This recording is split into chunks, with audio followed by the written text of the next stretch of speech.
السلام علیکم ورحمۃ اللہ وبرکاتہ۔ میں جنید اعلیٰ نسلہ ہے۔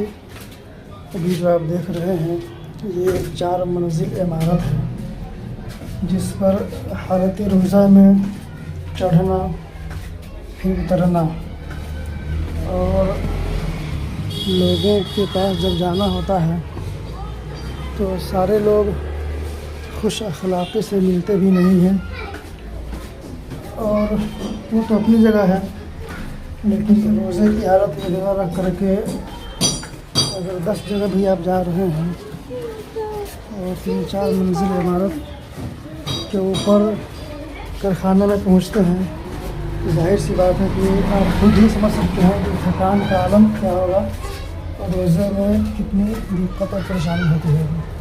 اللہ تعالیٰ سے دعا ہے کہ ہم سب کو دین متین کی خدمت کرنے کی توفیق عطا فرمائے اور لوگوں کو اپنے سلیم عطا فرمائے۔